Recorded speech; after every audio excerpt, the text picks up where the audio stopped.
It is a me, Briony Rose Smith, and we are live from the Forbidden Library. Hello everyone and welcome. Hello Nobusa's Phantom, hello Benjamin, hello Rahel, hello Nimby, hello Noko-chan, hello anyone lurking, hello anyone voting, welcome. As you can see by the spreadsheet, we're going to do some updating. I think I only have 3 things to add, which isn't much considering I haven't updated this in 3 weeks, but you know, it's better than nothing, isn't it? It's better than nothing. So let's add those. We've got 2 comic books and a novel. I'll give you one guess what the novel is. Did I not read anything in between that? Normally I try to read something in between my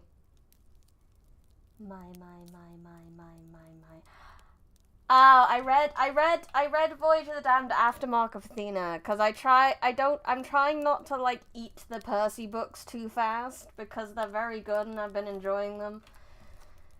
But that means I need to slow myself down, so I've been trying to listen to, like, a different book in between each Percy Jackson book. So I got the stream started. OBS is having some issues. I don't know why. Let me see what I can do. My stream health is low. Low. It might be a little smoother on Twitch. I'm not sure.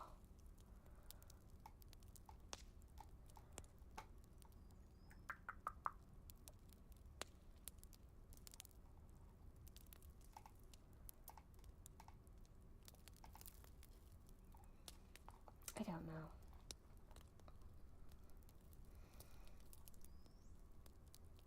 I saw Kiara recently put her stream on hold. I don't know how she did that. I really like to learn. Cause she was having big issues. She was having pool party karaoke and it was glorious. And she was having technical issues and she put her stream on hold. And I would like to do that to restart my stream, but I don't know how to do that. I'm gonna give that a quick Google. Googly. Oh, I didn't post my...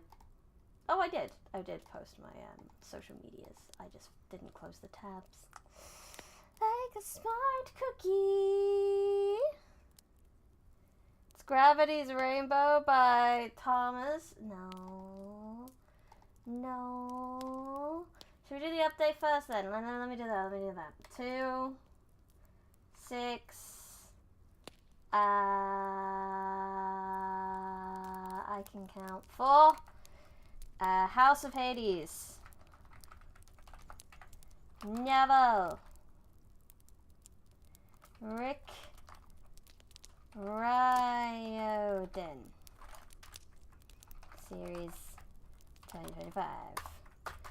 Then I haven't read any more audio books, but I have read 265. The Great British Bump Off. It is a comic, and it is by a big list of people. We have John Allison, Max, issue 1. Should put issue 1 specifically. I'll tell you what it's about in a minute. Yeah, it's still not good. We still be stuttering. YouTube. Put stream on hold. I'm just wondering if I can restart my stream on OBS. Will it help?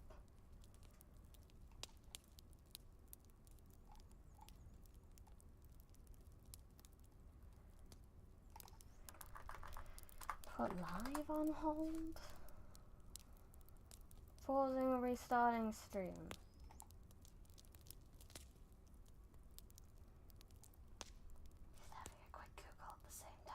Maxarin?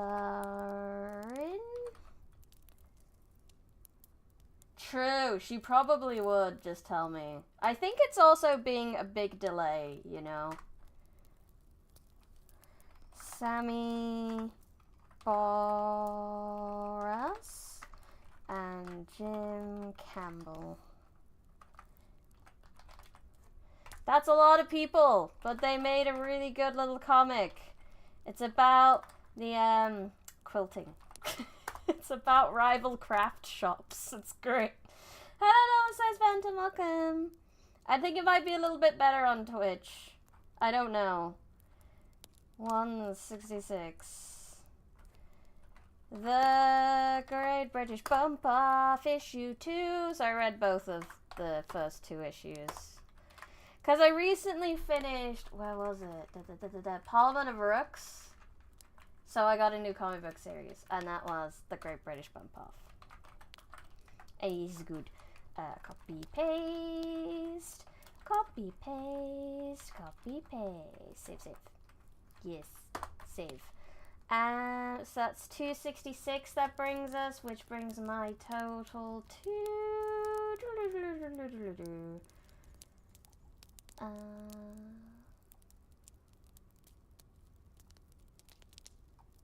Books and Different. There's the label. 7654. Yes, correct. 9,724. Stream seems good on YouTube. Good. I'm glad. OBS still has like a red bar.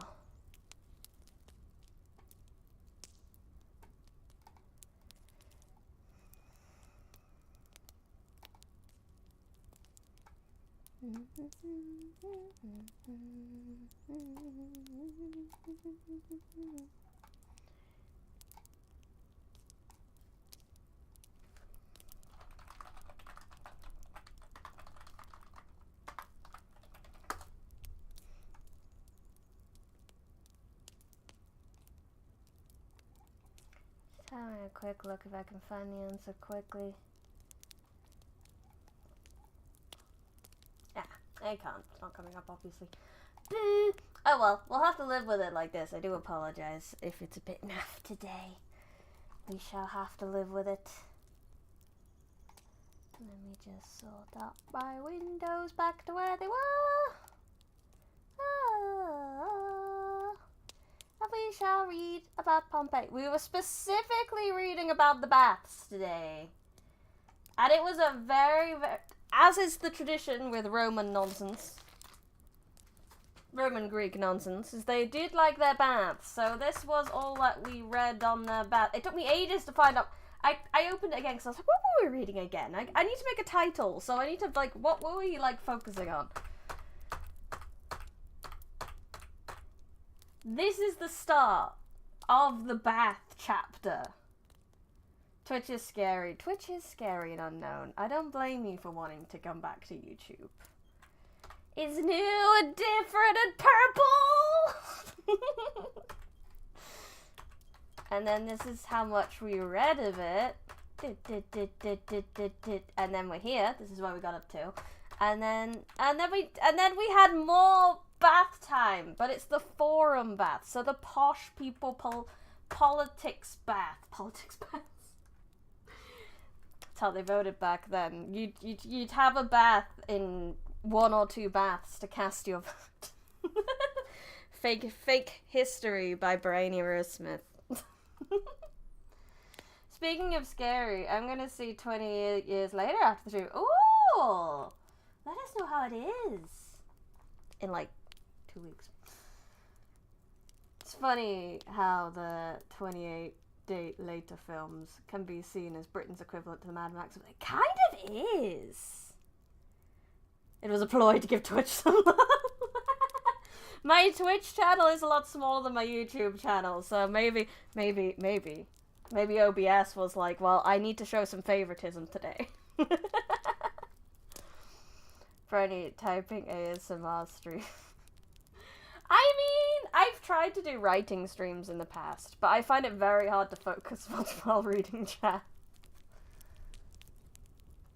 I have to, like, type and say what I'm typing out loud for it to be, like, entertaining. Like, when I did D&D, and when I was typing, like, what was happening in D&D, I had to be like, and this happened, na na na na na na na na. We should do a D&D again.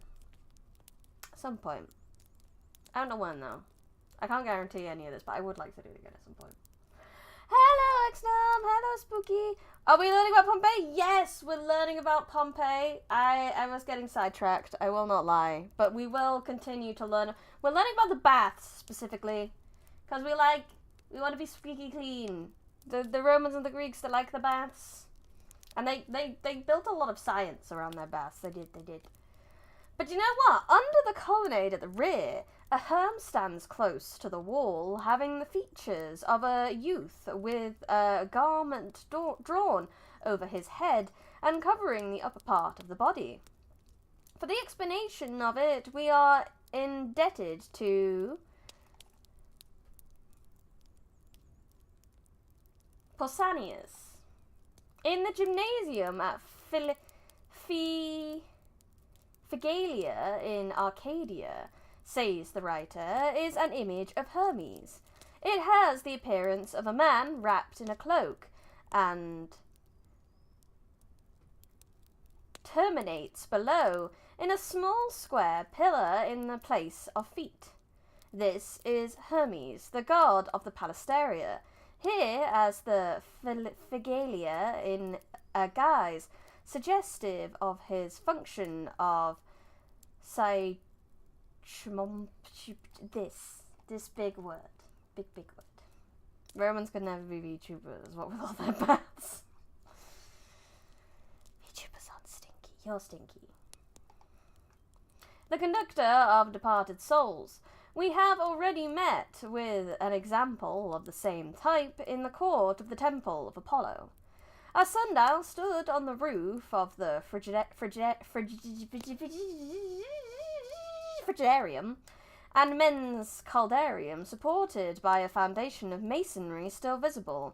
It bore an Oscan inscription from which we learned that it was set up by the Quaestor Marus Antinius in accordance with a decree of the council, the money for the expenditure being derived from fines. The fines were very likely collected here by the official in charge of the building. Sundials were erected also in the other baths at Pompeii. They were a necessity, for all such establishments were conducted on a schedule of hours. Hadrian ordered that the baths in Rome should be open from the 8th hour, that is, after 2 o'clock in the afternoon. Not 8 in the morning. No baths before 2 o'clock, everyone. And a regulation in regard to the time of opening, if not closing, was probably enforced at Pompeii. A motley and tumultuous life once filled the barren court. The rooms now ruined and deserted. The scene is well pictured by Seneca. Quiet is by no means so necessary for study as men commonly believe. The philosopher gravely argues, I am living near a bath, sounds are heard on all sides. Just imagine for yourself every conceivable kind of noise that can offend the ear. The men of more sturdy muscle go through their exercises and swing their hands heavily weighted with lead. I hear their groans when they strained themselves, or the whistling of laboured breath when they breathe out after having held in. If one is rather lazy and merely has himself rubbed with unguents, I hear the blows of the hand slapping his shoulders, the sound varying according to the massagist strikes, with flat or hollow palm. If a ball player begins to play and to count his throws, it's all up for the time being. Meanwhile, there is a sudden brawl, or a thief is caught, or there is someone in the bath who loves to hear the sound of his own voice. Even back then, we loved to sing in the shower. And the bathers plunge into the swimming tank with loud splashing. These noises, however, are not without some semblance of excuse. But the Hare Pucker, from time to time, raises his thin, shrill voice in order to attract attention, and is only still himself when he forces cries of pain from someone else. From whose armpits he plucks the hairs, and above the din you hear the shouts of those who are selling cakes, sausages, and sweetmeats, besides all the hawkers of stuff from the cookshops, each with a different and characteristic cry. Such were the distractions of a Roman bath. That was an amazing description. That was so atmospheric. You can imagine it from that. That's so cool. Psychopompus, a kind of god that brings dead people to the realm. I see. I know Hermes does that. He works part-time for Thanatos. Or he works Thanatos' job part-time. Oh, but that was such a good description. That's exciting. Chapter 28. The baths near the Forum. So, the baths where the nobles, the politicians would have gone.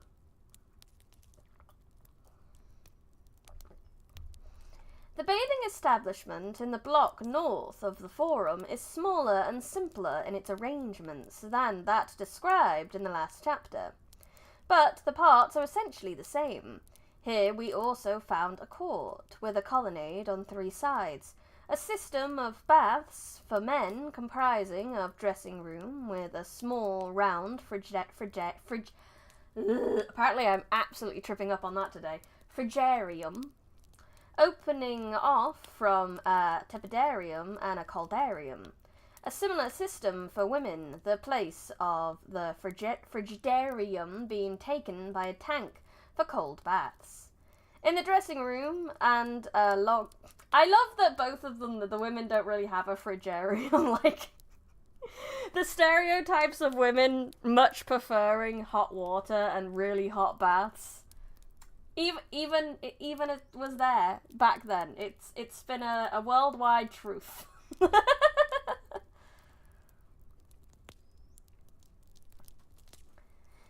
In the dressing room and a long narrow furnace room between the 2 baths. On 3 sides of the establishment are shops, in connection with which are several inns. So this is a fig, sexy fig. Oh yeah, so this would be the men's because they have their nice little frigarium bit. Where's the ladies? The ladies is over here, both like it. So that's probably their little cold bath here. Oh, whoa, whoa, whoa. These baths were built shortly after 80 BC, around the time that Iullus and Annianus repaired the Stabian baths. The characteristic masonry with quasi-rectangular facing is similar to that of the small theatre and the amphitheatre. The names of the builders are known from an inscription found on the duplicate. Thus we see that the contract for the building was let, and the work approved by Lucius Cassius Dumvir with judiciary authority. His colleague had probably died since election, and the vacancy had not yet been filled.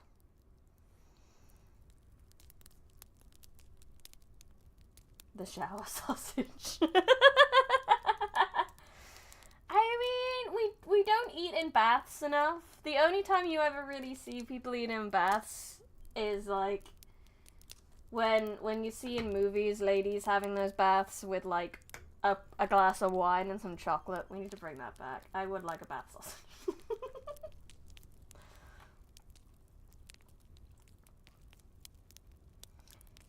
And the 2 Adelaides, Ossius and Neremius, who are here styled dumvirs for reasons already explained.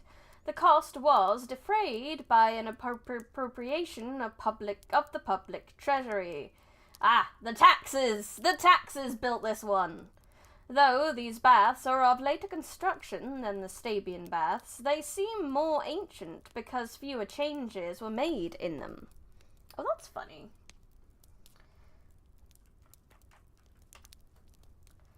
The court here was not a palasteria.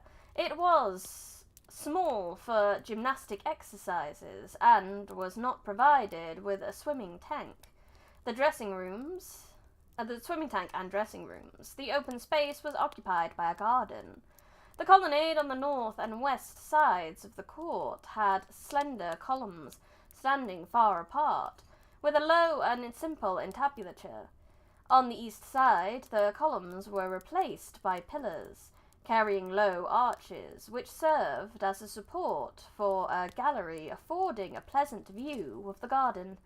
This gallery was accessible from the upper rooms of several inns along the street, leading north from the Forum. Those whose guests no doubt found diversion in watching what was going on below. An advantage that may have been taken into account by the city officials in fixing the rent.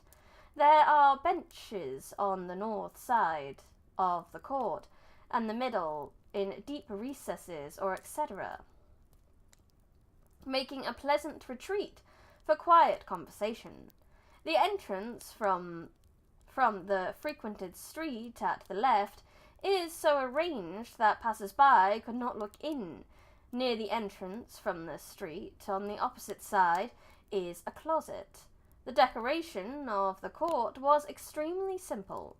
Columns and walls were unpainted. On the lower part, stucco with bits of brick in it, above white plaster. From the court, a corridor led into the men's apoditarium, which could be entered also on the north side, from the Strada della Tirrene.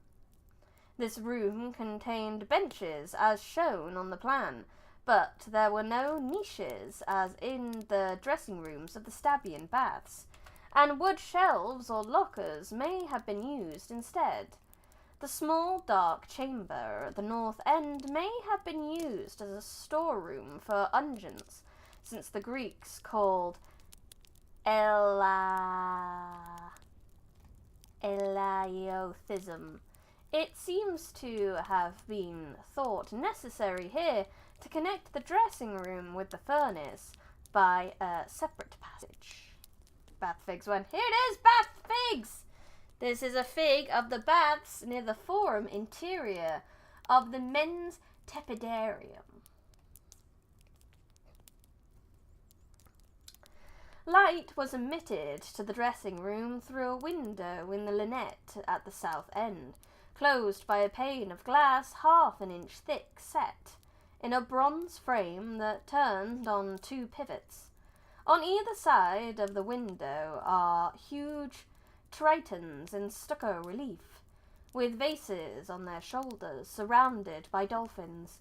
Underneath is a mask of Oceanus, and in the same wall is a niche for a lamp, similar to that seen in Fig 92. Where's the lamp? Spot the lamp, everyone. Like these? Is that the lamps? Question mark. Blackened by soot. The frigarium, yay, I didn't trip over it that time, is well preserved. In all its arrangements, it is almost an exact counterpart of the one in the Stabian baths, but the scheme of decoration suggestive of a garden is less realistically carried out, the ground being yellow. The round window at the apex of the dome ceiling has a rectangular extension towards the south in order to admit as much sunlight as possible. The tepidarium, as well as will be seen from our illustration in this one, this is the tepidarium, is in the condition of the tepidariums of the Stabian baths before the improved arrangements for heating were introduced. There were no warm air chambers in the walls or the floor. At one end we see the remains of the large bronze brazier and benches. The iron grating is modern, present by Vacula, to which reference has only been made. The feet of the benches are modelled to represent hooves, each with a cow's head above. Really? It's a bit hard to see, I won't lie. Even if it's a little zoomed, it'll be a bit hard to see. But that's a pretty cool design. Cow benches. Move over, motherfucker. There are niches in the walls, as formerly in the tepidarium of the Stabian baths, but several of them, for some reason, have been walled up. Wild-visaged, muscular Atlantes stand out in bold projection on the front of the partitions between the niches, sustaining corinths upon their uplifted hands. The window, seen in the illustration above, the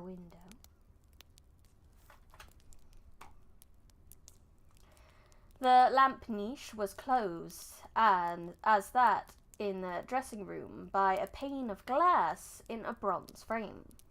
The decoration of the ceiling, unfortunately only in part preserved, is well designed. Along the lower edge are arabesques.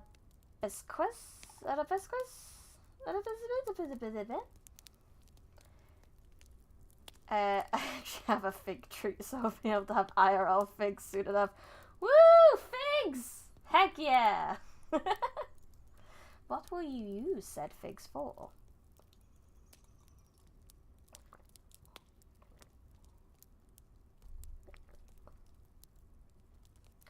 Above these are panels of different sizes, in which raised white ornaments and figures appear in a white, blue, or violet ground.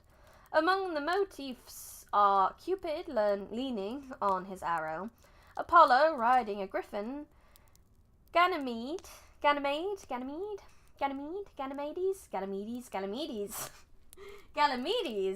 is from Voyage of the Damned, one of the books I read. He was the main character. With the eagle and cupids on seahorses. The caldarium is well preserved. Only a part of the vaulted ceilings have been destroyed. The hollow space for hot air in the floor and walls is indicated in our section. Here we see, at the right, the bath basin lined with white marble, with its sloping back affording a comfortable support for the beavers. At the other end is the apsidal niche with the labrum. The direction of Vtuber that the labrum should be placed under a window in such a way that the shadows of those standing around should not fall on it. Here literally observed. There were 3 other small windows at the same end of the room, and a niche for a lamp. Niche for the lamp is below the window in Fig 92. It's basically a black square in the image. Fig 92. Below the window. Oh, you mean this thing. This thing here. Ah, you're smart. Smart, Benjamin. Also, I think, as much as your streams are probably going okay, I think a side effect of my OBS issues is that you're quite behind. You're a bit more behind than usual. So I apologize if I'm quite late reacting to chat. I will do my best. We learn from an inscription on the labrum in bronze letters that it was made under the direction of Gnaeus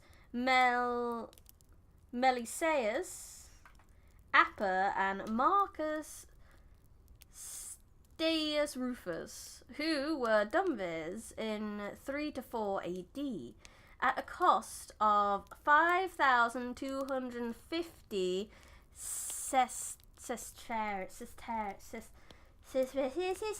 monies. Sesterces.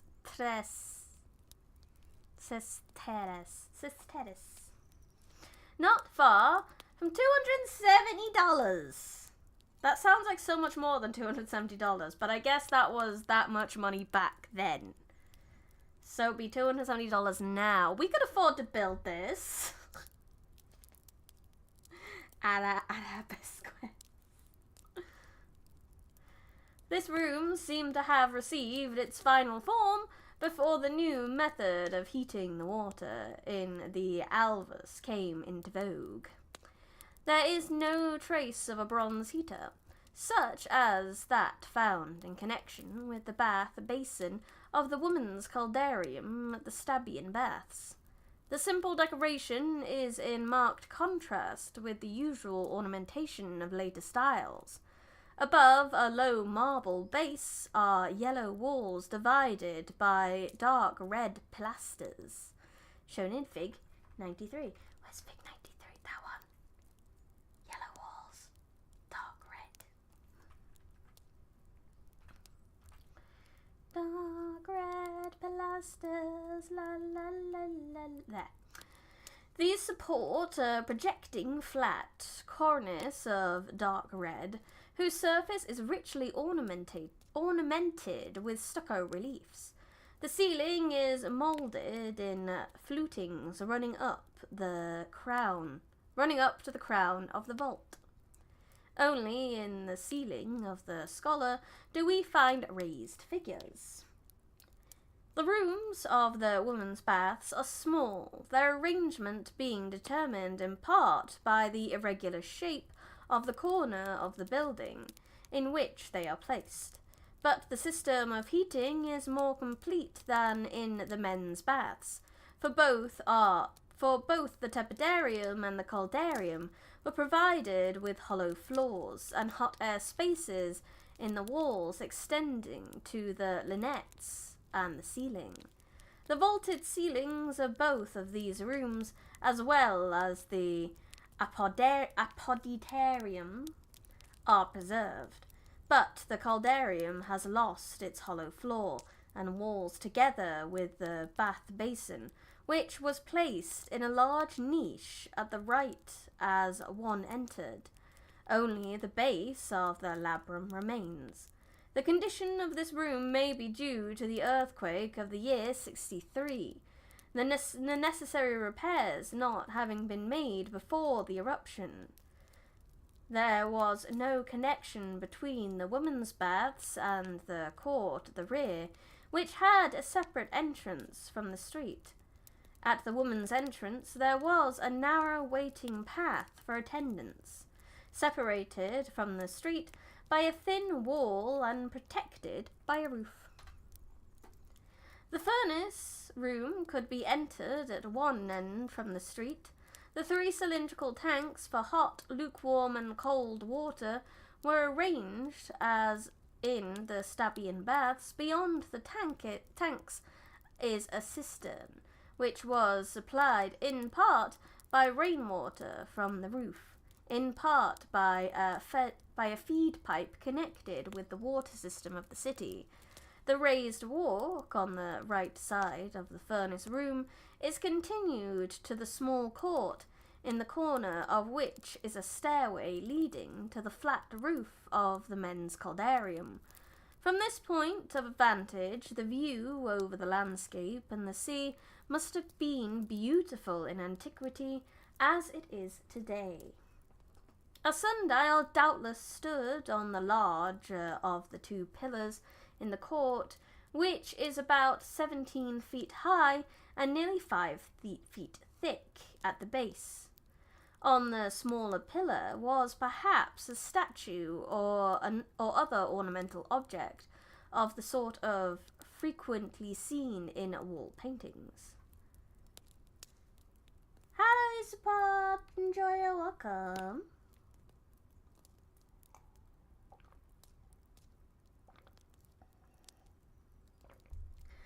About 7.5k to 8k. Yeah, okay, maybe I can't build this. This is a bit too spenny for me.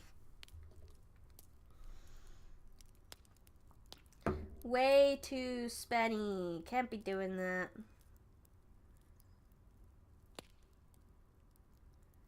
Da-da-da. What do we have to next? The central bath. Oh! I didn't drop anything. You can't prove anything. I'm not picking it up. Yeah, nothing happened. I didn't drop nothing. You can't prove anything. Anyway! Yeah, and because I didn't drop anything, and because I didn't move my seat, nothing got caught under my seat. So when I was trying to roll myself back, nothing got caught under my wheels, and I had to just move everything then, so nothing happened. Nothing.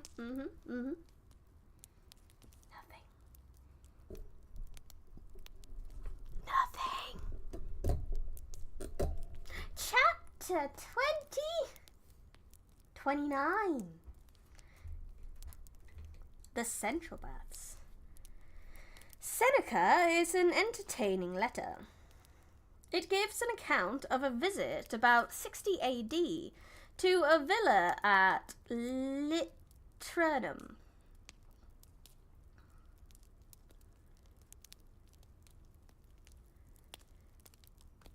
Closer to 8k and 8.5k? God damn.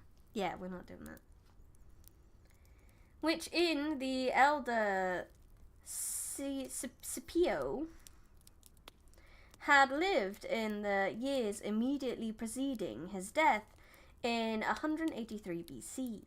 The philosopher was partly struck with the bath, the simplicity of which he contrasts forcibly with the luxurious appointments of his own time.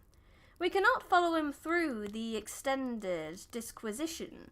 He speaks of various refinements of luxury of which we have no traces at Pompeii, but he mentions as the most striking difference the lack of light in the old bath, with its small apertures more like chinks than windows, while in his day the baths were provided with large windows protected by glass, and people wanted to be parboiled in full daylight, besides having the enjoyment, meanwhile, of a beautiful day.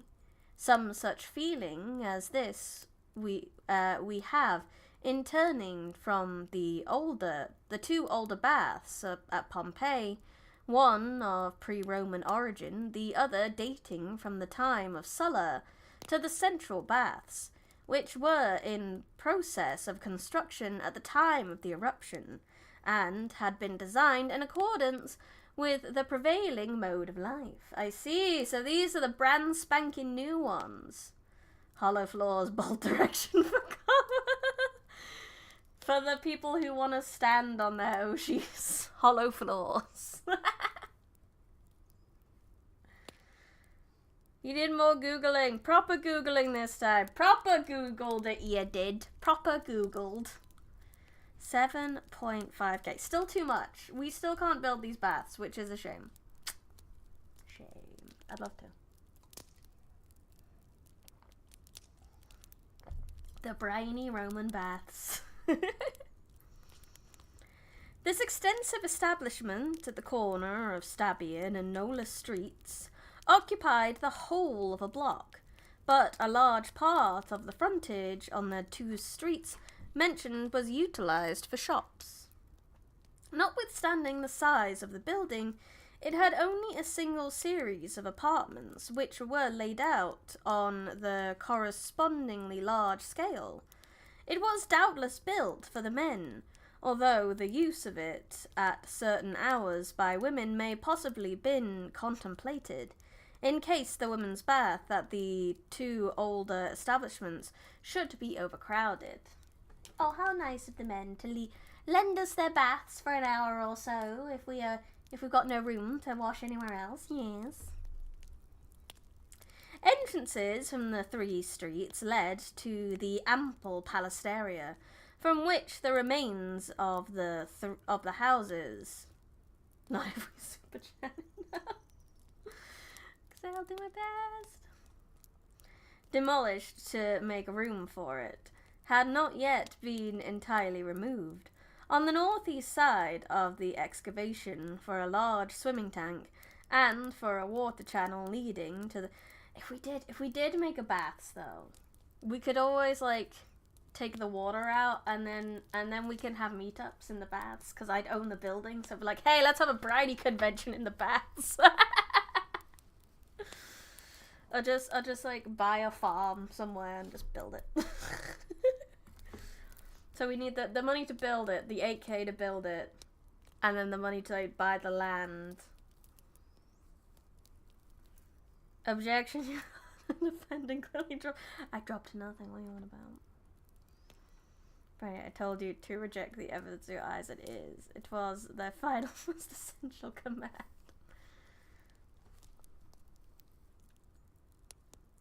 On the northeast side is the excavation for a large swimming tank, and for a water channel leading to the closest. In order to have water at hand for building purposes, the masons had to build a low wall around the old impluvitum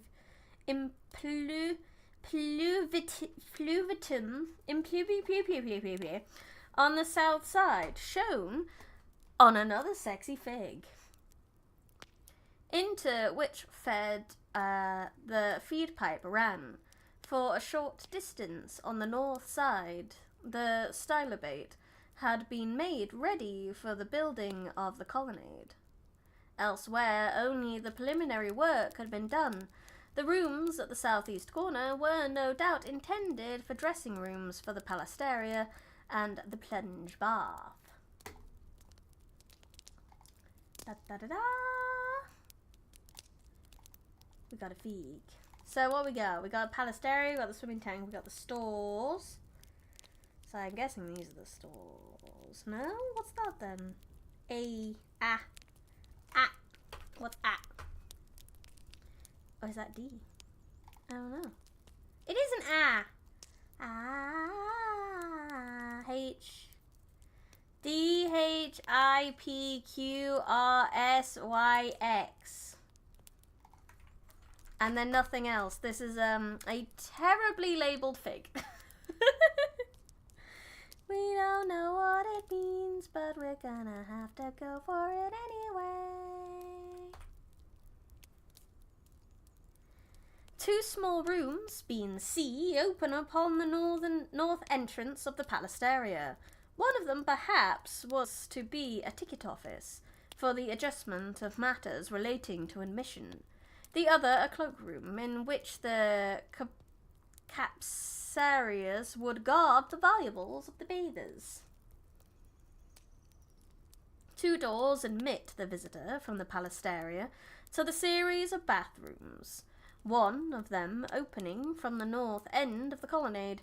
The first room was designed to answer the purpose of a store, with 4 booths opening into it for the sale of edibles and bathers' conveniences. Ah, you could probably buy your sausages here. The apoditarium, tepidarium, and caldariums had each 3 large windows opening on the palastaria.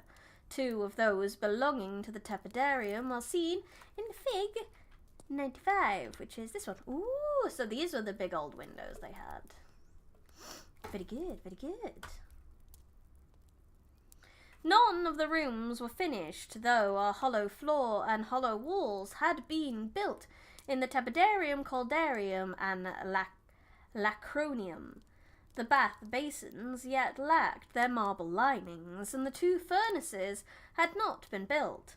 5 smaller windows on the southeast side of the caldarium looked out on a narrow garden, about which the workmen had commenced to build a wall to cut off the sight of the firemen passing to and fro between the 2 furnaces.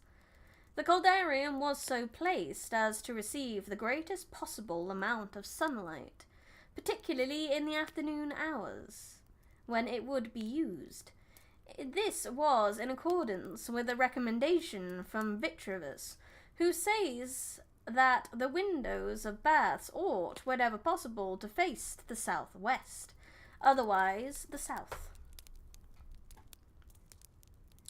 The contrast is indeed marked between the numerous large windows here, with their attractive outlook, and the small apertures high in the walls and ceiling, through which light was admitted in the older baths.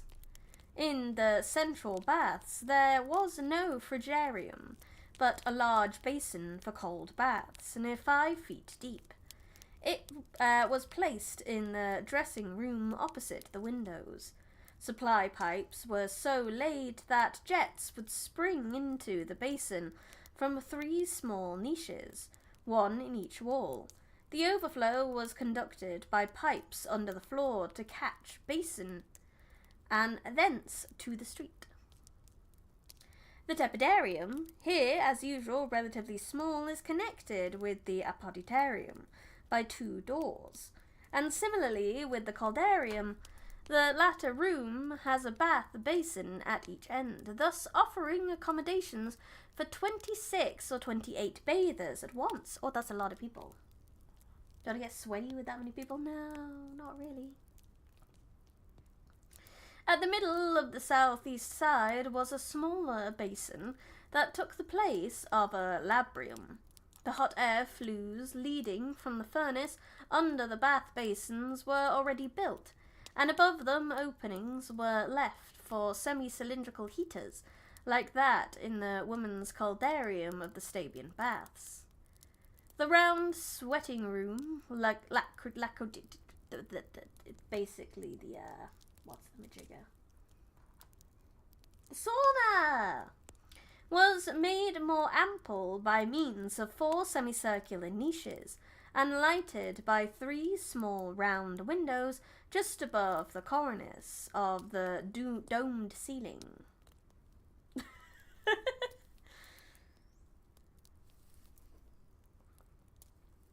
The briny bathwater up. No, I just make the baths. I mean, I suppose, yeah, I have to add bathwater, but it wouldn't be like my leftover bathwater. It'd be fresh bathwater. There was probably another round opening the apex designed for the bronze shutter, which could be opened or closed from below by means of a chain, so as to regulate the temperature. Doors led into the lacronium from both the tepidarium and the caldarium. The oblong court between the bathrooms and the street on the northeast side was apparently to be laid out as a garden. At the north end, the workmen had begun to build pillars for a short colonnade. A large square foundation for a sundial stands near the opposite corner.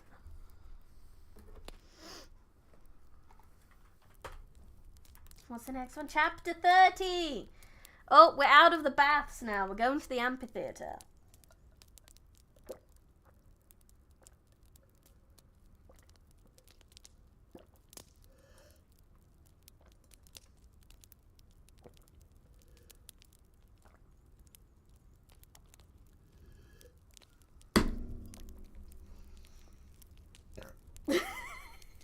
I had to finish my tea.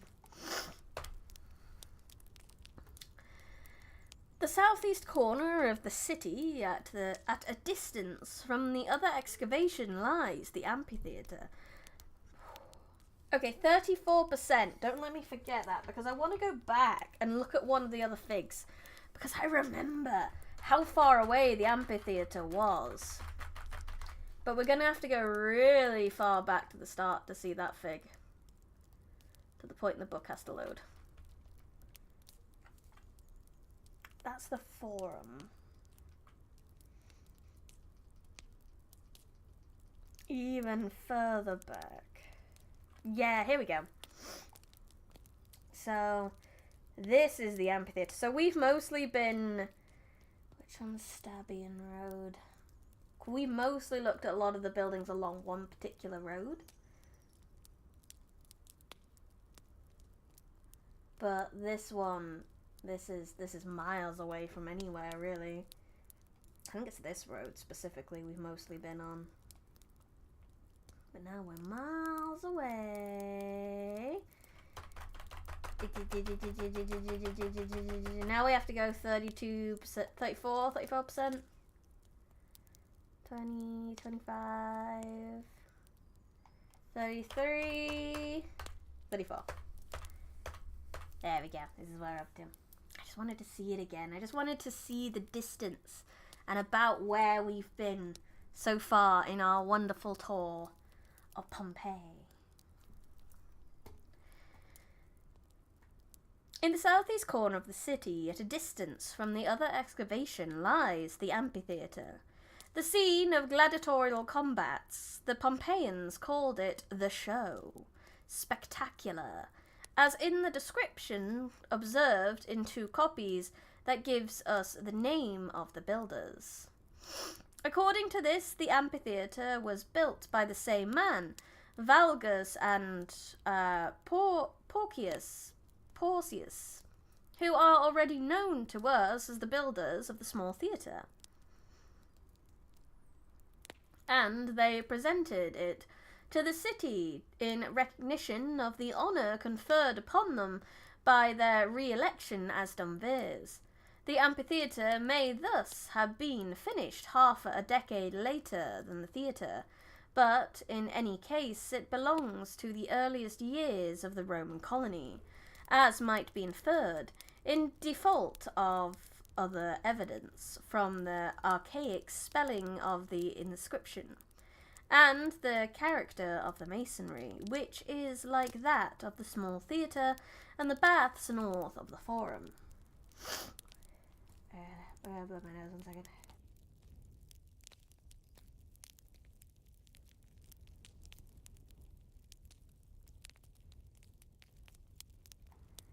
But hello, native gamer, welcome. The colonists, however, did not receive from Rome their impulse to erect such a building. The passion for gladiatorial combats was developed in the Campania earlier, and manifested itself more strongly than in Latium. Strabo's statement that gladiators were brought forward at campaign banquets in large or small numbers accordance to the rank of the guests has reference to the period before the Second Punic War, but it was considered a noteworthy event in Rome when, in 264 BC, gladiators engaged in combat in the Forum Boarium in celebration of funeral rites, as also on a similar occasion in 216 BC, 22 pairs fought in the Forum.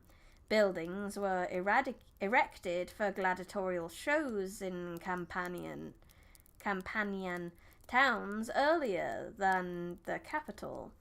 As late as the year 46 BC, the spectators who witnessed the games given by Julius Caesar sat on wooden seats supported by temporary staging, and the first stone amphitheatre in Rome was built by Statilius Taurus in 29 BC, almost half a century after the quintennial duumvirate of Valgus and Porticus. The amphitheatre at Rome is the oldest known to us from either literary or monumental sources. Ah, so this is like one of the oldest amphitheatres in the world. And when it comes to gladiatorial blood sports, Pompeii was ahead of the curve. In comparison with later or more imposing structures, our amphitheatre seems indeed unpretentious.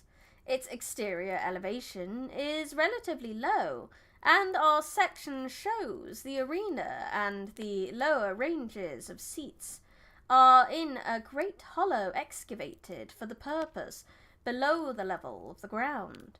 The dimensions in length about 400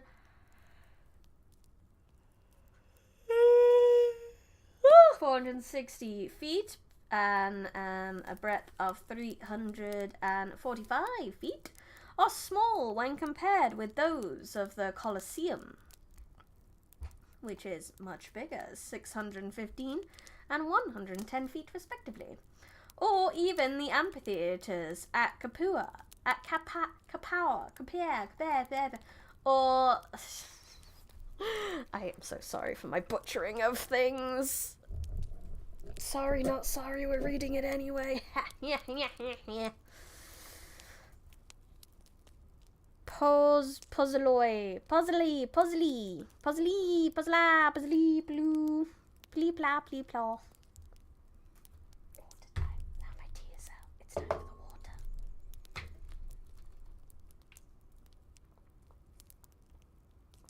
I bought a new water bottle today and it's massive. Mahoosive. I feel like I could brain someone with it. Just go. Beak. And the lack of artistic form is noteworthy. The exhibitions held here must also have been on a modest scale. There were no underground chambers below the arena, with devices by means of which wild beasts could be lifted up into view, and the sand suddenly covered with new combatants. The limited means of this small city were not adequate to make provisions for the elaborate equipment and costly decoration found in the amphitheatres of larger towns. The arena, a view of which is given in plate this. Not that far ahead. Good. Is surrounded by a wall about 6.5 feet high. This wall was covered with frescoes which, still fresh at the time of excavation, are now known to us only from copies in the Naples Museum. They consisted of an alternate board and narrow panels, the latter containing each a herm between two columns, while the larger spaces presented alternately a conventional pattern and the scene connected with the games. On one of the scenes gives an interesting glimpse of the preparations for the combat. In the middle, we see the overseer marking out with a long staff the ring within which the combatants must fight. Hello, Wallace Lovecraft, welcome. At the right, a gladiator stands partly armed. 2 attendants are... Will they unalive at the end? Maybe. It is gladiatorial blood sport. You never know. That's the excitement. In the background is an image of a winged victory and the wreath in the palms. That's winged victory, I assume, with the wreath over here. This is the person drawing the circle. Ooh, ooh, ooh, ooh. I can't just yawn normally. Of course I need to do it like that. It's important.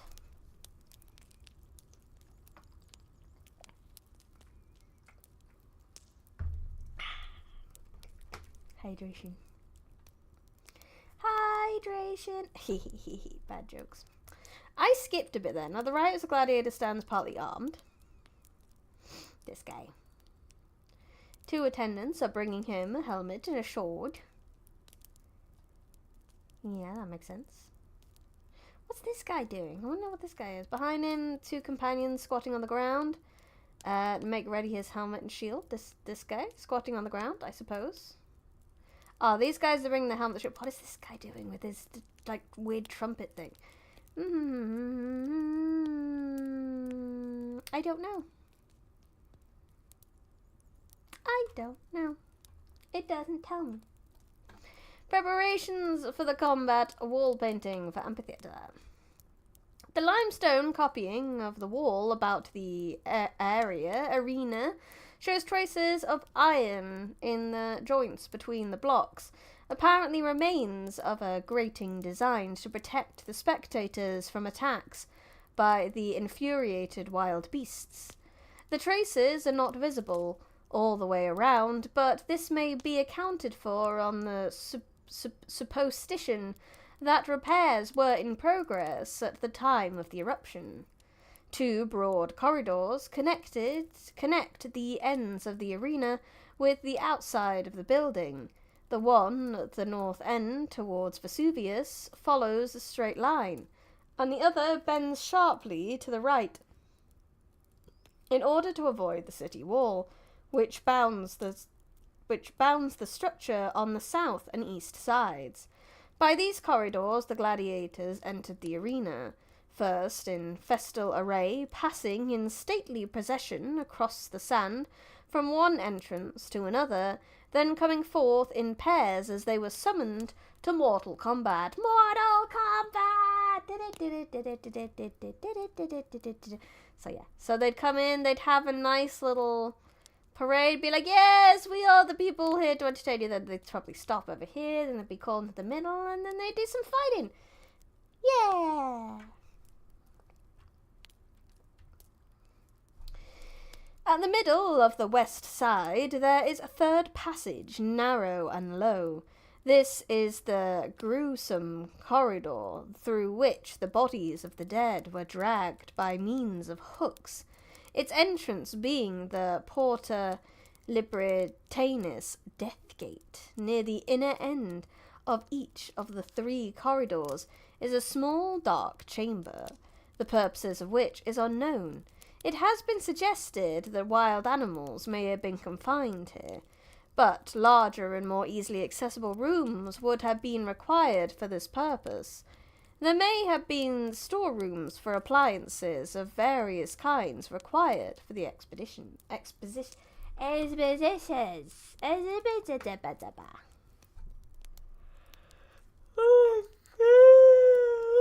Okay, I'll stop. It's when you start yawning and then you just can't stop. And I need to give you guys that yawning. What was it? The yawning clips. Yawning collection of clip. What is word? I don't know word. English language. Don't call. I don't know. Supercut. I should do that, especially this week. We've been extra tired this week. The seats, of which there are 35 rows, have the same form as those in the small theatre, and are of the same material, grey tufa.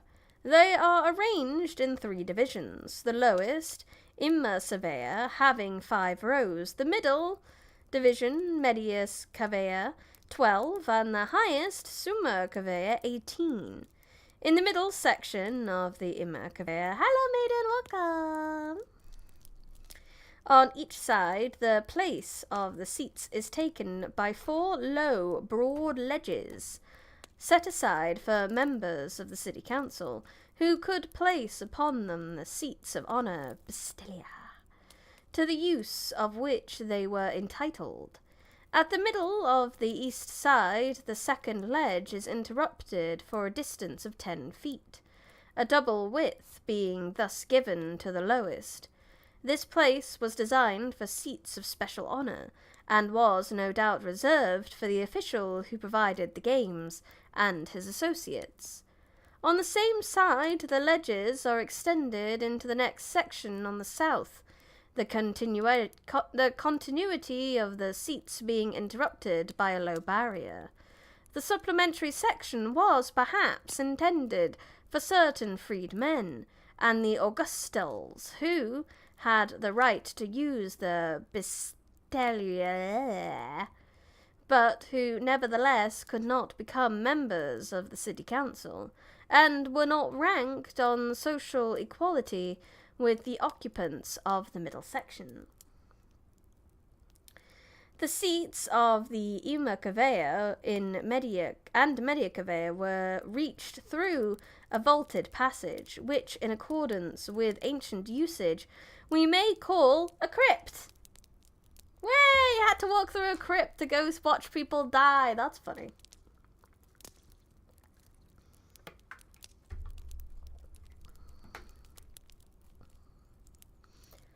It ran under the first seats of the second range. The stairs led from it to both divisions. It might be entered either from the two broad corridors leading to the arena, or directly from the west side by means of two separate passages. It is, however, interrupted at the middle on each side of the amphitheatre. On the west side, the prolongation of the crypt would have interfered with the use of the corridor leading to the death gate, but as no such reason existed for blocking the east branch, it is probable the designers of the amphitheatre interrupted both branches of the crypt in order to force the spectators who had seats in the lower and middle divisions of the south half of the structure to enter and leave by the somewhat inconvenient south entrances, which are situated in an angle of the city hall. Had the crypt been carried completely around, the crowd would have pressed into the building through the north entrances, which open toward the city, thus causing confusion, if not danger, on occasion of special interest. So this is what it looked like.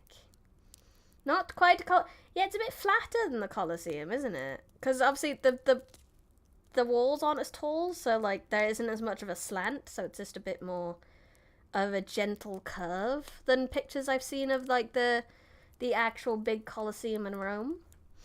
Fascinating. The corridor leading from the north entrance, as may be seen on the plan, a row of stones with square holes in them were placed in the pavement near the left wall. In these stakes could be set and connected by ropes, thus making a narrow passageway along the side. The purpose of the arrangement is not difficult to understand. Though the north corridor, the gladiators entered and left the building, and the wild beasts were brought in, so provision had to be made to give them a passage separate from that used by the spectators. Before the commencement of the exhibition, the whole entrance was accessible to the populace, which eagerly crowded forward to secure seats in good season.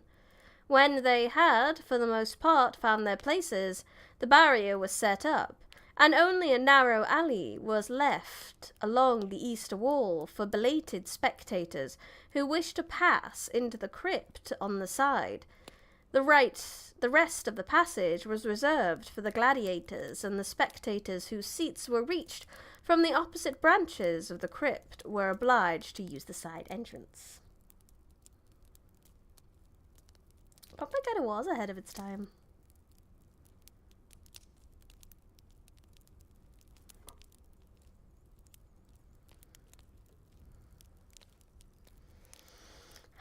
I'm not that old. I don't know Latin. Pompeii, the site of the original UFC octagon. Yeah, pretty much. Oh, babe, the amphitheater is huge. It's not about the size of your amphitheater. It's about the exhibitions you put on. The middle division was separated from the Summa Cavea by a low parapet with a narrow passage. On the upper side, the seats of the Summa Cavea could be reached in two ways, by passing through the crypt and up the long flights of stairs that led through the middle division on the top, or by mounting the stairs on the outside of the building to the terrace, which has the same level as the highest rows of seats. It is also of the same height as the city wall, which it is merged on the south and east sides. The terrace was no doubt the principal means of access.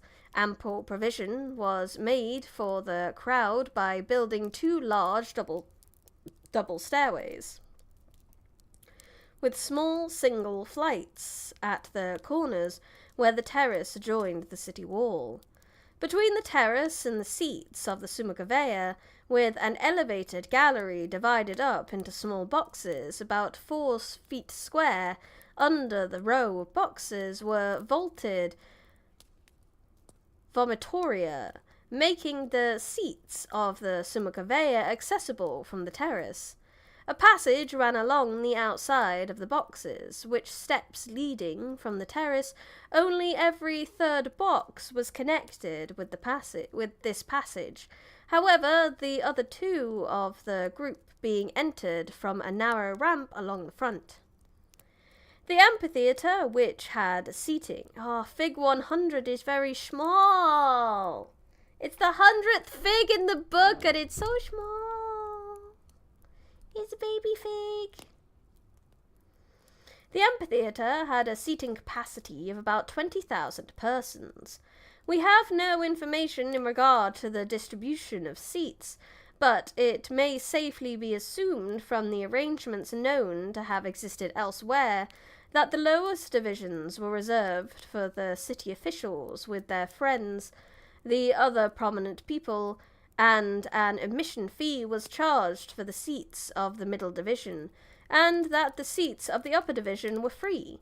The gallery was doubtless set aside for women, who were permitted by regulation promulgated in the region of Augustus to have a place only in the upper portion of the amphitheatre. Oh, the women can't look too close at the blood sport. They'll get excited. They might have heart attacks. They're so fragile, the women. I don't know the real reason, but I assume it's something like that. Besides the inscription giving the names of the builders, there are several others of interest in connection with the building. 4 of them cut in large letters in the travertine copying of the wall about the arena, commemorate the construction of the seats. Lucius Stagnius Dumvir, with justiciary authority in accordance with a resolution of the City Council, constructed a section of seats in place of the games and illuminations. They had their own theme music, but they did. That otherwise he would have been required to provide. Other of the series is even more abbreviated, but the meaning is clear. Mag Pag Ug Fs Pro Lud X DD. That is, Magistri Pagi Augusti Felicius Suburbani Pro Ludius X Decreto.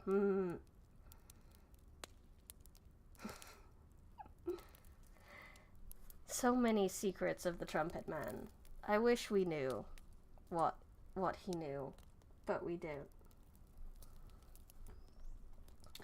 From an inscription in the Stabian Baths, the officials of the suburb Pagus Augustus Felix, by authority of resolution of the City Council, constructed a section of seats in the place of providing games. Wait, so they were like, I don't want to run any games. Can I just build a couple of seats and put my name on them? Hello from Off Kai Expo, Briony. Great shoot.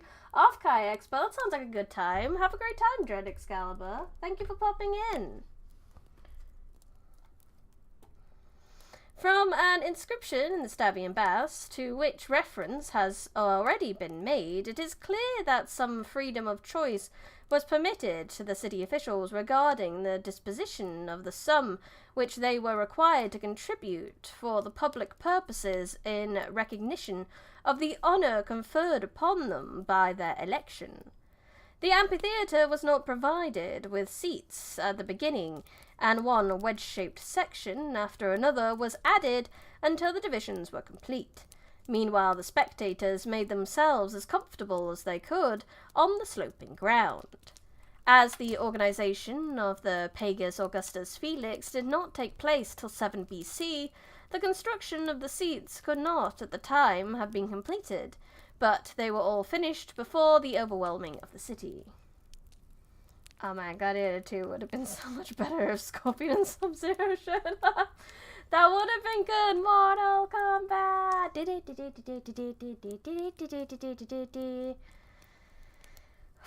Could I do a whole stream of just yawning? Probably. Happily.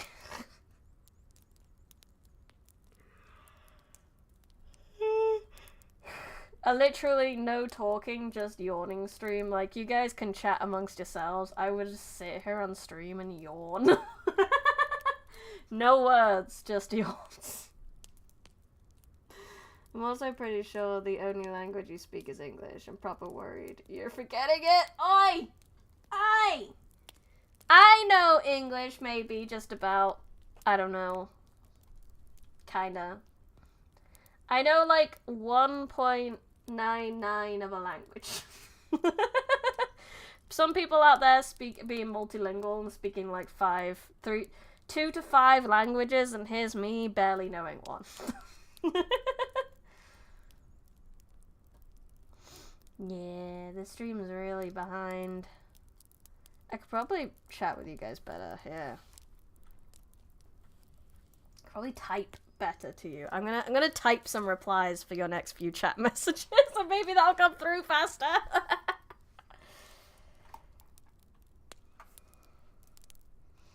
The north entrance to the area was adorned with 2 portrait statues of Gaius Cuspicius Panzer.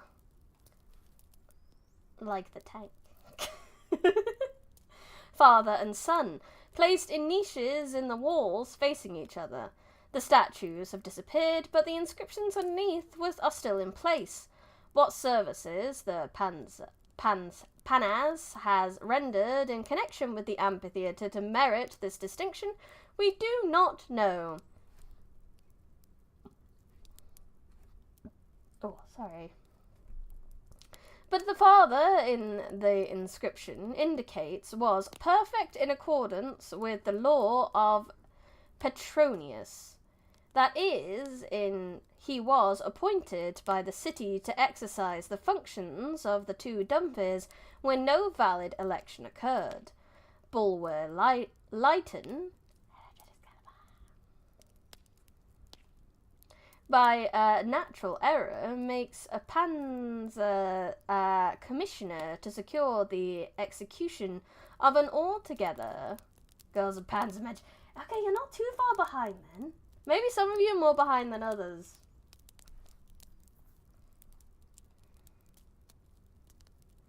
By natural error, makes Panzer a commissioner to secure the execution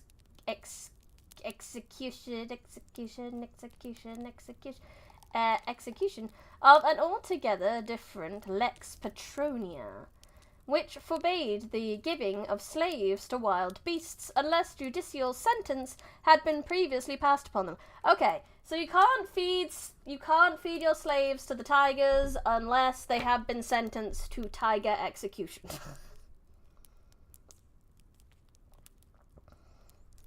Noble size phantom, this explains so much. You have been a little bit behind. I thought my stream was behind. I thought it was because my stream, signal was shite. But no, you've just been behind. That's okay. That makes me a bit better. That makes me happier. I highly recommend everyone checks up on whether they're on time for the stream. This is fine. The attraction of the gladiatorial expeditions, together with the ample seating capacity of the buildings, stimulated attendance from neighbouring cities, and on one occasion unfortunate results followed. In the year 59 AD, a Roman senator, Livinius Regulus, who had been expelled from the Senate and had apparently taken up his residence at Pompeii, gave an expedition that attracted a great concourse. Among those who came to witness the combats were many inhabitants of Nicaea. The people of the 2 towns may not have been on the best terms previously. Whatever the cause, the Pompeians and the Nasarians commenced with mutual bantering and they did, in fact, football hooligan, by the sounds of it. Then resorted to stone throwing and finally engaged in free fight with weapons. Yeah, sounds like a football hooligan nonsense. The Nasarians, as can easily be understood, fared the worst, having many killed and wounded. Okay, maybe that's a little bit worse than your average football hooligan nonsense. Hello, Red Eye, welcome. They carried the matter to Rome, lodging a complaint with Nero. The emperor referred the case to the Senate, which decreed that Regulus and the leaders of the disturbance should be sent into exile, that the Pompeians should not be permitted to hold any gladiatorial expeditions for the space of 10 years, and that the illegal societies at Pompeii, in regard to which, unfortunately, we have no further information, should be dissolved. What? They came here. They went to Pompeii. They started causing some shit. And then they went to Nero and they were like, Pompeii's being mean to us. And Nero's like, fuck you, Pompeii. What an ass. We know Nero's not a great emperor anyway. Now we just know. We know why. He stopped them from blood sports for 10 years. I mean, that's technically kind of a good thing, but... morally, but not for a good reason, and I don't know. History. From the receipts of Caelius Jucundus, we learn further that the Dumvirs of the year 59 were removed from office, and that with the new Dumvirs elected in their places, a magistrate with extraordinary powers was associated, measures that indicate how serious the disturbance of public order must have been. Can't believe Nero created a football hooligan. No wonder he was called an anarchist. No, he didn't create the football hooligans. He supported them. He was like, okay, you town invading football hooligans who went to a town that you hated to watch a sport and then caused some shit. It's clearly not your fault. Wild.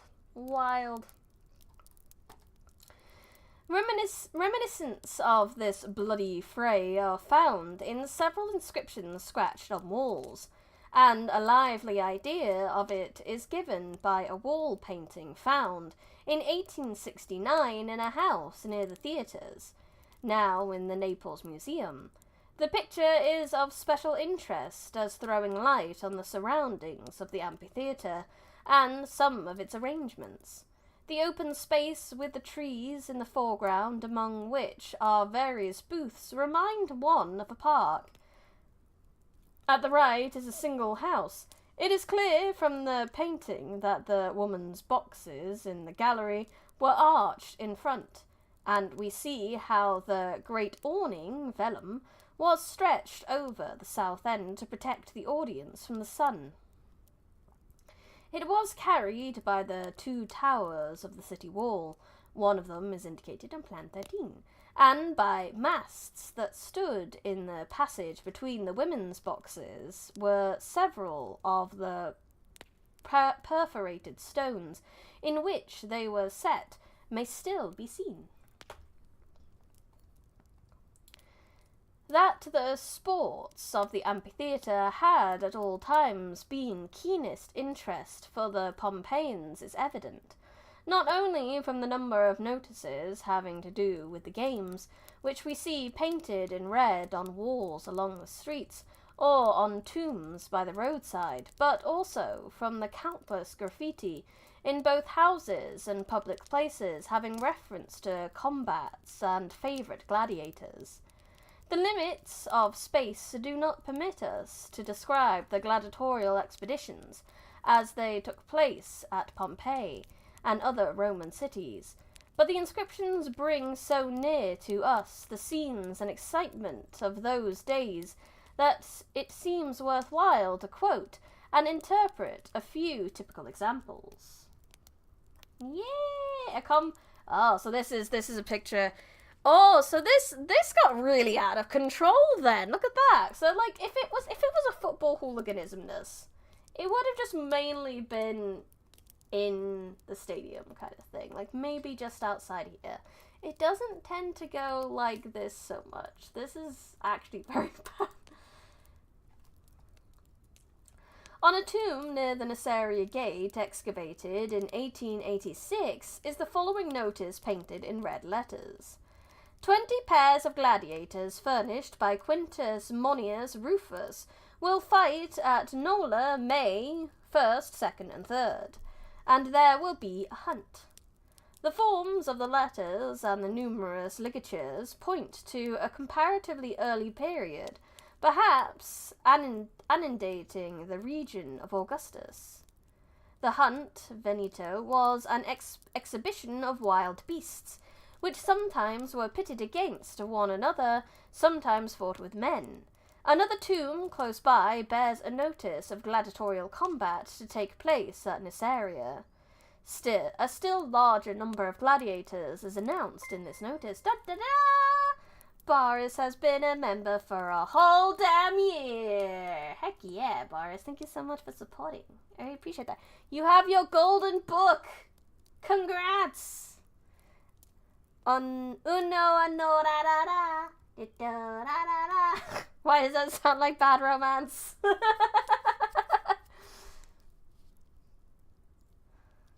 Sports fans are getting way into sports, so they follow tales all the time. It really do. And then causing riots. Tale as old as time, honestly. 30 pairs of gladiators furnished by Cien, alias Nigidas, Maius,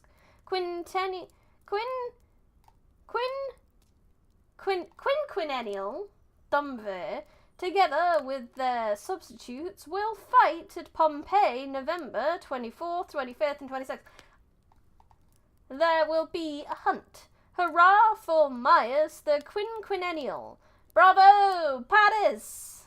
The substitutes were to take the place of the killed or wounded, that the sport might not suffer interruption.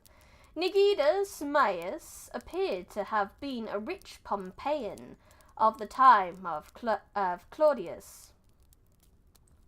And in another painted inscription, he advertises a considerable property for rent. His daughter, as we know from an inscription belonging to a statue erected in her honour, was a priestess of Venus and Ceres. Paris was probably a popular gladiator. The Mortal Kombat theme is in fact timeless. I can believe that they would have used it in this time. Can you imagine a whole crowd just go Many people doing that. Other officials besides Dumvirs provided expeditions. Thus is Adelaide, the gladiatorial troop of the Adelaide Alus Suetus Certus will fight at Pompeii May 31. There will be a hunt, and awnings will be provided. Wait, I think that actually exists. Bardcore Mortal Kombat theme. Oh, it totally exists. If someone hasn't done it already, I'll be shocked. Shocked and appalled. The following notice can be dated approximately. 20 pairs of gladiators furnished by Decimus Lucretius Satrius Valens, permanent priest of Nero, son of the emperor, and 10 pairs of gladiators furnished by Decimus Lucretius Valens, his son, will fight at Pompeii April 8th, 9th, 10th, 11th and 12th. There will be a big hunt and awnings. Aemilius Celer wrote this all alone by the light of the moon. I was paid to write this, and I'm putting my name on it. You go, Aemilius. You get your credit, my guy. YouTube wouldn't let me comment because it doesn't like me, and you were behind the time. No, Boris, no! We have had a time. I've spent most of this stream with OBS with red little bars. It's gone up to green now. We should be good, but it was a bit naff for a long time there.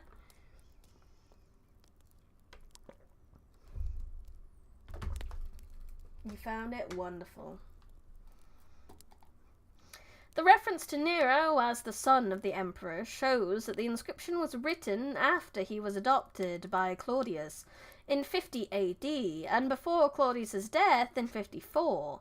Sella was an enterprising painter of notices whose name appears elsewhere in similar connection. Bro was selling his services, and you know what? You gotta hustle. Gotta hustle. Besides the general announcement of gladiatorial exhibition, a detailed program was prepared in advance, of which copies were sold. No such copy has come down to us, but the character of the contents of the program may be inferred from the order of events, which a Pompeian with waste time on his hands scratched on a wall. Thanks, Pompeian. Seller, more like seller.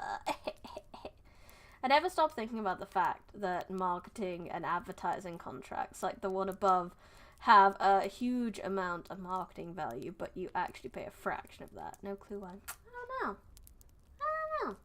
Wild. I do wonder what a bureaucracy one had to go through to build a house in those times. Yeah, because, like, they must have had deeds and stuff. Maybe did they have, like, when did, like, deeds for houses come in? And then, like, then you'd have to have the bureaucracy of that. Did they use signatures much? What did they use?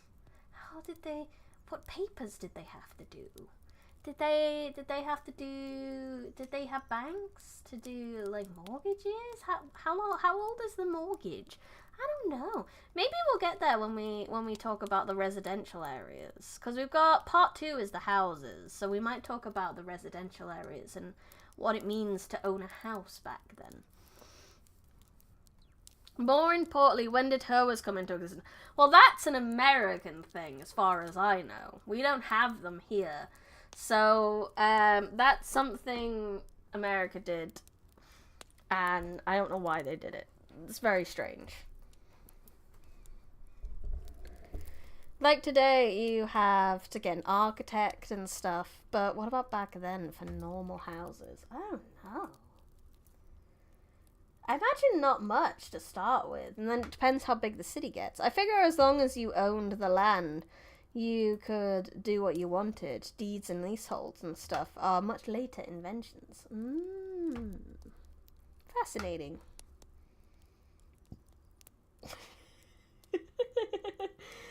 I love the topics. I love the topics we get into with this. Let's talk about the history of owning houses. Yes, very. Houses are very recent, and it was originally for maintaining a certain image for a neighborhood, if you know what I mean. Yes, I know. Sorry, my water bottle's done something very silly. It's stuck. Stuck closed. It's a new water bottle. I'm still figuring it out. Aha! Okay, I know how to unstuck it now. I had to pull the thing down. Oh, it seems there's like a locking mechanism. I didn't know this. So if I do that, it opens. It doesn't open. I can lock my water bottle.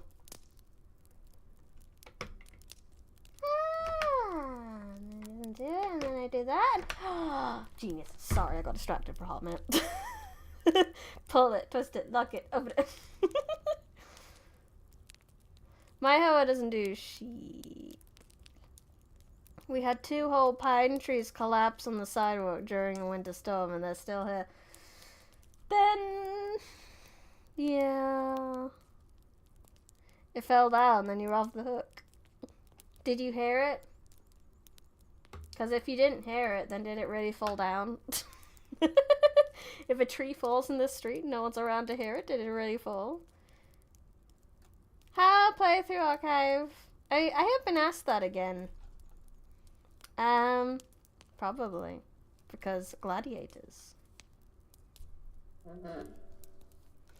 Pull it, twist it, lock it, pop it, pop, pop, pop. Besides the general announcements of a oh yeah, someone like scratched it into the wall. The memorandum covers 2 expeditions which came near together in the early part of May, the result of each combat being carefully noted. Unfortunately, the letters have now become almost illegible, but we give the superscription that and 3 of the 9 pairs of combatants mentioned in the second program, which is better preserved of the 2, adding a separate column, the full forums of the abbreviated words. The figures indicate the number of combatants in which the different gladiators have taken part. I see. Words. So these are the names of the gladiators. Pungnax! Nerocronius! Yeah. Who's your favourite? Do you like Pungnax or Moranus? Do you think these are like sibling ones or Therix? Therix is a cool name. I like that. Hoplomantius Therix? Sinus? Your sinuses are here. Atticus. Ilunius. Are these again? Oh, maybe this is the same guy. Maybe. I'm not sure. Publius, Austerius, Silax, Ilunius. The name of the official who gave the expedition Munus is obliterated. The contestants extended over 4 days, May 12th to May 15th. Amazingly, this book has not mentioned the Scottish referee for the gladiator shouting, "You shall go on, my first whistle. You shall go on, my second whistle." I know it.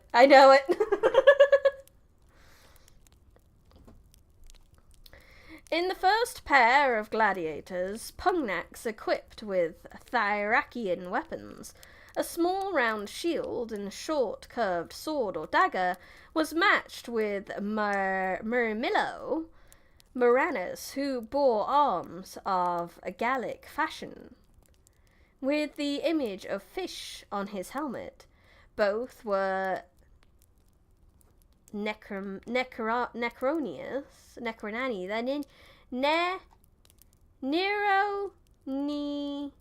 Neroniani. That is, from the training school for gladiators founded by Nero, apparently Capua. Punjax and Moranus had both been through 3 contests previously. The name of a gladiator entering a combat for the first time was not followed by a number, but the letter T, standing for trio, novice. At the left, we see the record added to the program by the writer in order to give the result of combat. Punjax was the victor. Moranus was killed. There's the unalive that I keep talking about. So this guy died. So Victi, so Punjax won it. So these 2 came from the same school again. These 2 came from different schools. Okay. I understand what that means now after that's been there. Yes, Nyani, the cat-trained gladiator. Yeah, I mean, cats are very agile. They could train wonderful gladiators. You shouldn't take the piss of the cat-trained gladiators. In the second pair, Sinus, in heavy armour, was pitted against Atticus, who had the Thracian arms. So how does he know that? Ah, was it this? Is this what it is? Threx Milio. And I guess that's what it means to be, like, what they have on. Both were from the training school founded by Julius Caesar, probably at Capua, and hence are called Iulani.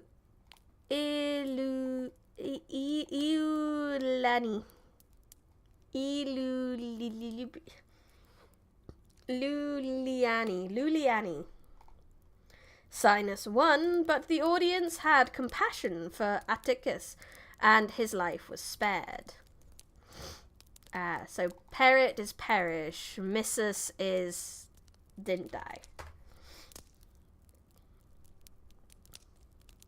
Honestly, I like to think someone had a gambling issue in terms of gladiators. Most likely, 100%. Probably a lot of people did. It's probably why the fights broke out when they had the expedition. Oh, apologies, just seen that. But dead. Cool. Thracian. As in like three. Thrice. Thracian.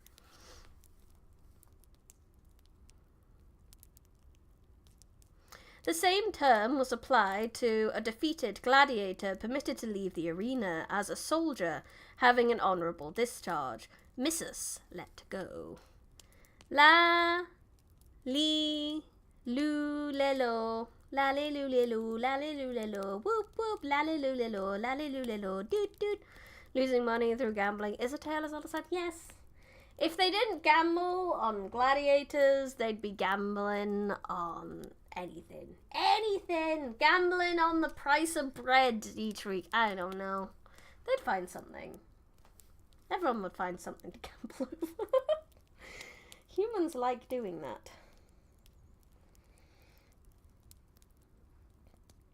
Trust me, serious. Put it all in the recent fight, yeah. That's definitely a conversation that happened. Romans be gamba. Yeah, they love the gamba. The third pair fought in chariots, being dressed in British costume. Silax was from the Julian school. Such establishments let out gladiators to those who gave exhibitions, and obtained in this way a considerable income. But Publius Ostorius, as his name implies, was a freeman. Presumably he was a gladiator who, having served a full term, had secured his freedom and was now fighting on his own account. Though beaten, he was permitted to live, perhaps on account of his credible record. He had engaged in 51 combats. Holy duck! Good damn, Mr. Publius. He is the people's champion. Britain mentioned. They dress like Brits to fight each other. Brits go abroad just to have a fight. Truly a tradition. Correct.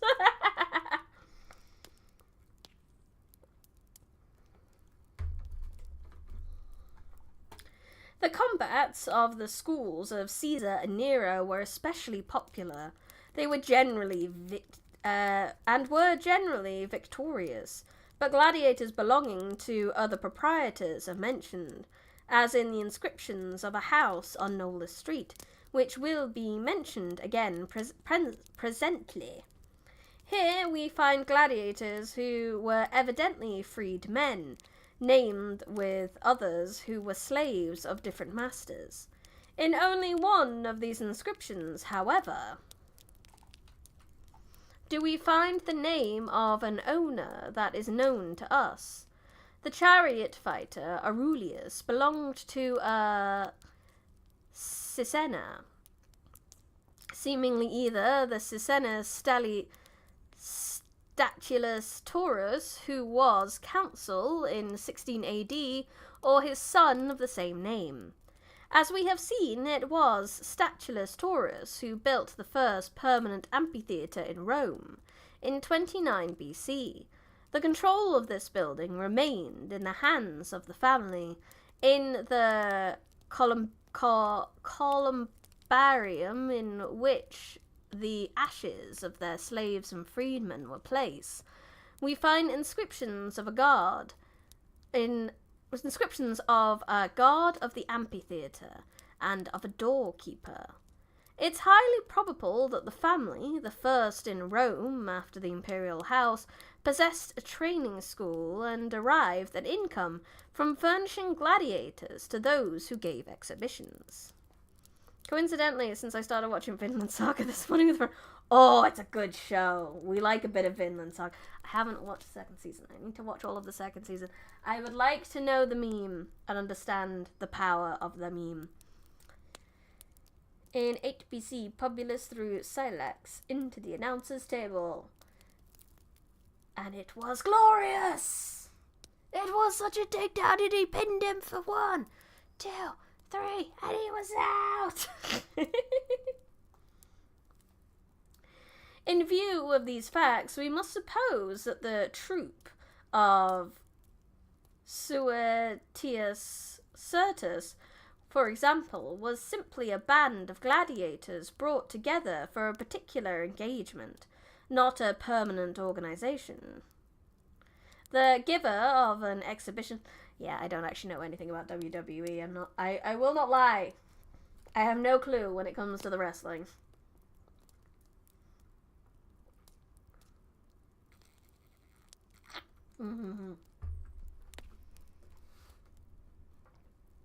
I didn't want to say the meme in case, depending on how much you knew about the series. Yes, but we have no enemies. No enemies. Occasionally, the individual who provided the combats would... No, wait. The troop. Where was I? Yawning, that's where I was. The giver in an exhibition would make a contract for the gladiators that he might need. At the close of the combats, the dead would be counted, the surviving freedmen paid off and dismissed, and the surviving slaves returned to their masters, the troop thus going out of existence. Occasionally, the individual who provided the combats would erect a monument to the fallen, by way of perpetuating the memory of his musicipe. A familiar example of the memorial set up by Gaius Salvius Capito at Venosa, of which the inscription is extant. The names are given of the gladiators who were killed, together with the number of their previous combats and victories. They were slaves of different masters, only one of them, Optatus. Yep. Sorry, it sounded so much like potato or like taters. I had to pause for a minute and make sure I wasn't just, putting potatoes where they didn't need to be. Being owned by Capito himself. Optatus was a trio. What did you say with that? Trio. Who fell thus in his first contest. Oh, poor Optatus. Possibly his master had obliged him, on account of some misdemeanor, to enter the arena with little previous training. Optatus boil him, mash him, stick him in a stew. That's what happened when he entered the arena. Besides the classes of inscriptions, of which examples have been presented, all sorts of scratches upon the plastered walls bear witness to the general enthusiasm for gladiatorial sports. Sometimes there is simply the name of a gladiator with his school and the number of combats. As Atticus, sometimes we find a rough outline of a figure with boastful legends, such as Hermantius Invictus. Here's the unconquered Hermantius. There are also memoranda in regard to particular combatants, illustrated by rude sketches. Oh my gosh, not safe for work back then. I see the The gladiators were the VTubers of their time. They always got the not safe for work art. Thus, on the wall in the house of the cemetery, we find a drawing of a gladiator in flight, persuaded by another with a note.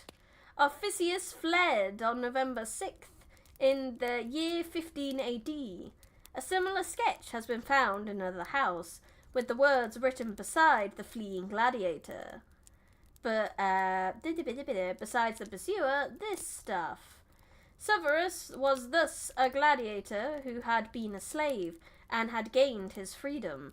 He had fought 55 combats. Petronius Octavius may have been a freeman who had fought on his own account from the beginning in taverns, painting of a gladiator with an inscription like the record program was a favourite subject of decoration. Tacanashus Chiarius, my gladios. Woo! We can. I know. I could I'll put my armor on. We could. Just as a little treat for today, for the last 5 minutes. You're gonna see my screen for a minute. Avatar selection. Can't bother hiding it. Yes! Put the armor on for a minute! There we go, I'm ready for the gladiatorial fights now. Yeah! Just for now. Fillion should host VTuber gladiatorial fights with her VR. That would be hilarious. That would be good. I can't fight. Wow. I wouldn't be very good in a fight. I won't lie. I have the armor for it, but I can't fight. Never been in a fight. I don't know how to deal with it. I think I'd just cry. Athletes in all ages have won the admiration of the gentler sex, and it would be surprising if among so many gladiatorial graffiti there were not some containing references to female admirers. I don't think just female. This is Rome. They were not afraid to be gay. For a while. The peristyle of a house on Nola Street. The names of about 30 gladiators are found. The kinds of weapons and the owners are designated, and the number of previous combats given, as in the programs, while records of the results of the combats are entirely lacking. Terms of endearment are lavish upon two, Celadus, Therex, and Sir... Crescents? Net fighter. Chaldeus is supremely maiden's sigh. I don't think that's what that means. I run around like a Monty Python. I would be like brave Sir Robin. Sir Robin bravely ran away. The maiden's sigh. And Pelarium Discus, glory of girls! While Serenus had Oh Lord Lassies and the Darling's Doctor. So these were the terms for your gladioshis? Call dibs on being Sir not appearing in this film. Another graffito informs us that one time, before the year 63, a gladiator lived in this house. Samus, who has fought once and once conquered, Milo, and at the time, fighter on horseback, lives here. Other gladiators, no doubt, shared the dwelling with him. And the amatory graffiti may have been written by one and another, Miles Gloristrus, referring to conquests outside the arena, or by companions in bitter scorn.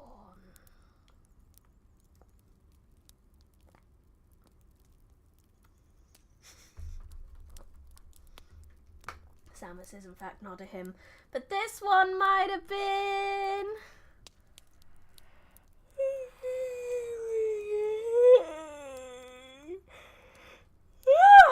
yeah. And that is all I have for you today. Next time, we're gonna learn about the water system! How exciting is that? The water system! We'll be on 10 streams of this book next time, so we might maybe take a break from it after 10. Maybe read something else for a little while, and then maybe come back to it. I think that's the best way to do it, because I don't want to just be, like, solidly reading this forever. Pompeian plumbing, I know, right? It's gonna be thrilling. So, small announcement that you may have heard already, because I mentioned this on Maiden's stream when I collabed. I will not be streaming next week. I'm taking a week's break, because I'm starting a new job next week, and it's going to be a lot of hours, so I need to make sure I have all the energy I can. It's not quite full-time, but, like, it's not... I live in denial of your announcement. That's fair, I'm sorry. But it is true. I don't hate you. I need to look after myself, and starting a new job's scary, bro. Like, new people, new stuff, you know? I don't deal well with change, so I need to make sure I have the mental capacity to deal with it. So we're taking a small stream break while I deal with it. And then when I come back, I'll be like, yeah, job. It's okay. I'm somewhat used to it. We change. Exactly, playthrough. Exactly. Change. Change is terrifying. So we do things that put the brain in the good place to deal with the change. We look after ourselves in times of transition. I know what you mean. I either need to get a new job or find a full-time position in my current job. Yes, that's kind of the position I've been in for a little while. So this one is a lot more hours than what I've been doing. But it seems like it's going to be pretty good. I might get a free lunch, which I'm very excited about. It might be a bit shit. I don't know. I'll let you know. I'll let you know next month. Not next Monday, the Monday after. It's time to turn and face the changes. Yes, and then afterwards, because it's nearly full time, we're probably going to be going down to 3 streams a week pretty regularly from here on. Depending on what my schedule is, I might be able to get another one in, but I've still got, like, a load of audiobooks to do as well, so I don't know. We'll see. Well, after the transitional period, I'll be able to tell you more. There's no such thing as a free lunch. My denial continues. Okay, it's not a free lunch. It's an unpaid lunch. Therefore, I'm technically paying half an hour of my time of getting unpaid. But then I don't have to pay for the sandwich that I'm going to be eating. Although, like I said, I don't know whether it's going to be a good sandwich or not. I might never want this sandwich again. I might have it, and then I might be like, nope, this is shit. Anyway, I'm getting distracted. So yeah, that was my little announcement. I will be back after that. However, you guys will be without me for a week. And there was something else you may have heard about during Maiden's stream that I didn't tell you guys about because I was a bit scared of uploading it. But I thought since I'm not here for a week, maybe I can just upload it and run. So I did a cover. I attempted to do a cover. It is mixed by me. I've done it on karaoke before. It is, should I tell you? Nobody. Kaiju number 8's coming back, right? So it's somewhat relevant. Nobody got you the way I do. It's from One Republic. And PowerPoint presentation on the sandwich. I'll get it ready. We'll have a break from Pompeii and I'll do a whole stream talking about the sandwich. I know, right? You'll have to buy, if you buy my audiobook, you'll have my voice for 7 hours. So that's okay. And you will have this new cover of Nobody by One Republic, which has been uploaded. I'm going to make the video public now, because I was thinking about doing it tomorrow, but you know, I may as well do it now while I'm here. With plenty of figures. Yeah, I'll have to take lots of pictures. Audiobook about a sandwich. Labels and diagrams. I'll do my best. Oh no. We're promising a lot now. Edit. Public. Save. Okay, the cover is public. Please enjoy my attempt at making a cover. And please enjoy my audiobook while I'm gone. If you miss me too much, that's always this. If you don't want to pay for the full audiobook, I highly recommend going into the Kofi store. There's some small, like, not quite official audio. Well, they are official because I did them, but they're not like audible audiobooks. They're just like little short stories. So if you really miss my voice, there's ways to get it. You'll be back on the 30th of June.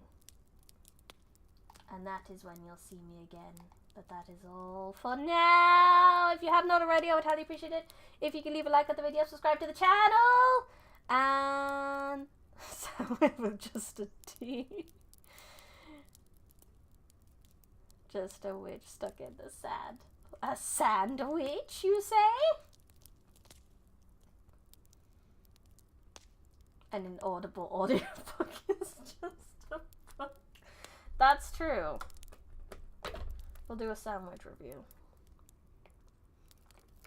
when I get back. But yeah. And if you're on Twitch and you haven't already, give the channel a cheeky follow. That would be lovely. If you want to keep up to date on everything that's going on, best way to do that is to join Discord. I update most on there. I do try to keep the community channel open as well, but that is it. And I'll save you some of the shilling this week. Like I said, I'm going this stream. I'm going on break. So, oh hey, look, this is the program we use to open our books. Look at all these books we have in here. Close that up. Close that up. But yeah, that's it. Thank you so much for your patience during my break. I will see you on the 30th. But for now, I had fun. I hope you had fun. This has been Briony Rose Smith, live in the Fin Library. Goodbye.